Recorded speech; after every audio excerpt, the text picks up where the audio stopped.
Здравствуйте, дамы и господа. Сегодня у нас в гостях в «Зеленой гостиной» выдающийся артист балета Жиль Роман, человек, который сейчас руководит труппой балета Бежара. И мы очень счастливы, что у нас на гастролях находится такой замечательный коллектив.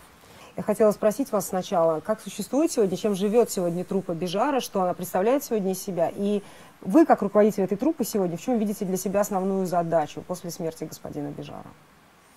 La compagnie de Béjart, c'est toujours la compagnie de Béjart.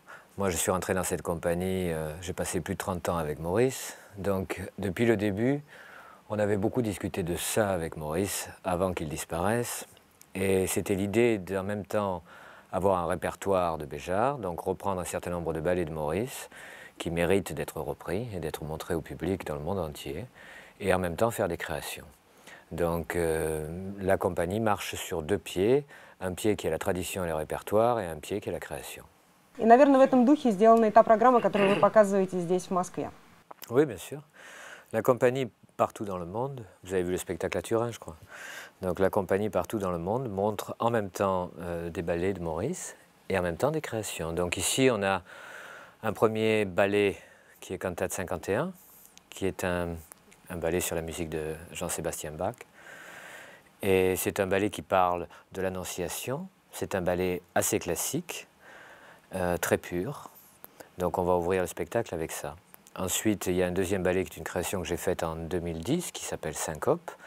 Donc qui est un ballet complètement original, avec une musique originale faite pour le ballet. Donc ça, c'est la partie création.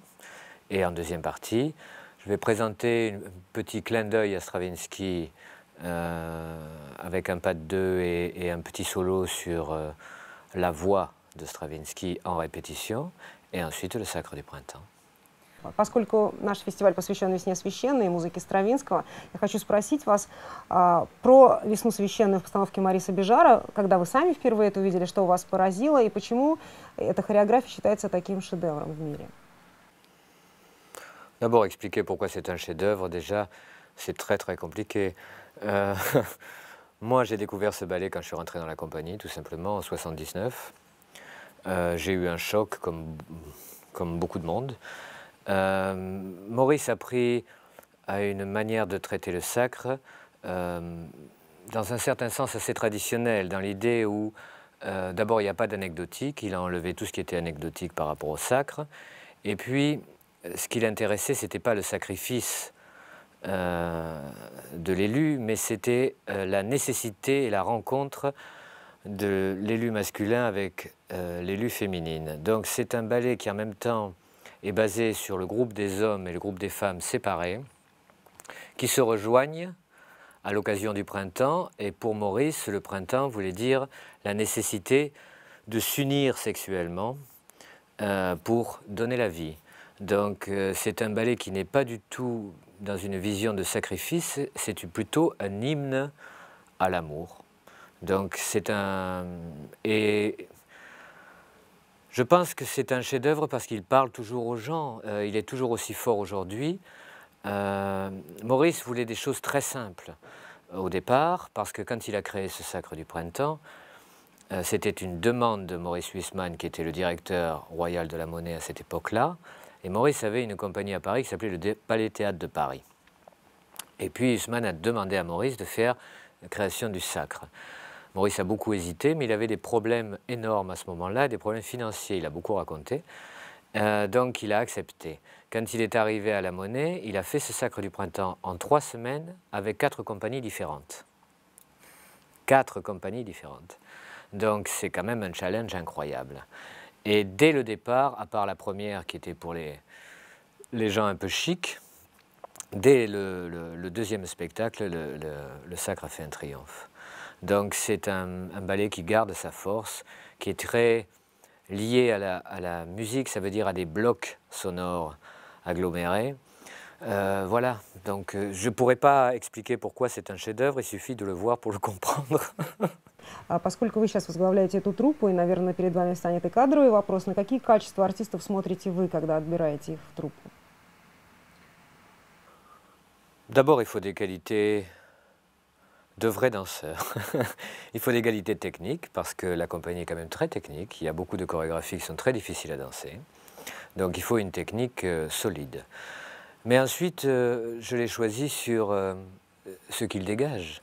Donc c'est purement lié à mon goût. Et si j'ai envie de travailler avec eux parce qu'ils m'intéressent, parce que je sens une personnalité derrière, une capacité, voilà, un élan, une envie.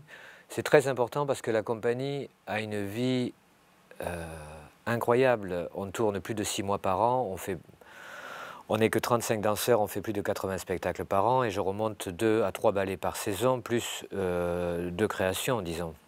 Donc il faut vraiment avoir une envie folle de danser, d'aimer ce métier. Et pour moi, c'est très très important, le don du danseur à la danse. Moi, je ne supporte pas les syndicats, je ne supporte pas les gens qui font ce métier comme il ferait un autre. Un artiste doit se brûler, doit se donner. Donc c'est en fonction de ce que je ressens de la personne, c'est comme ça que je les engage, et évidemment en fonction des besoins de la troupe. Мне было бы интересно еще узнать, пользуясь этим случаем, чему вы сами научились у Мариса Бежара и чего вам сейчас не хватает без него, когда его нет рядом с вами. C'est difficile de répondre à cette question parce qu'en même temps, j'ai tout appris à côté de lui. Il m'a ouvert l'esprit, il m'a développé. Donc, vous voyez, il m'a cultivé ou je me suis cultivé à côté de lui. J'étais pas toujours d'accord. On a eu beaucoup de bagarres, de conflits, d'amour. Voilà, c'est une vie partagée. J'ai tout appris à ses côtés. Donc voilà, c'est très très difficile. J'ai tout appris à travers lui, à travers ses yeux, à travers ses ballets, à travers ses chorégraphies, que je sois d'accord ou pas. En tout cas, ça m'a fait poser des questions et ça m'a fait avancer. Et ce qui me manque aujourd'hui, c'est de ne pas pouvoir lui parler. C'est qu'il ne soit plus là. Alors, il est là à travers son œuvre, à travers ses ballets, bien sûr, et j'essaye de transmettre cet amour, ce goût de ces ballets. Mais il me manque, bien sûr, il me manque.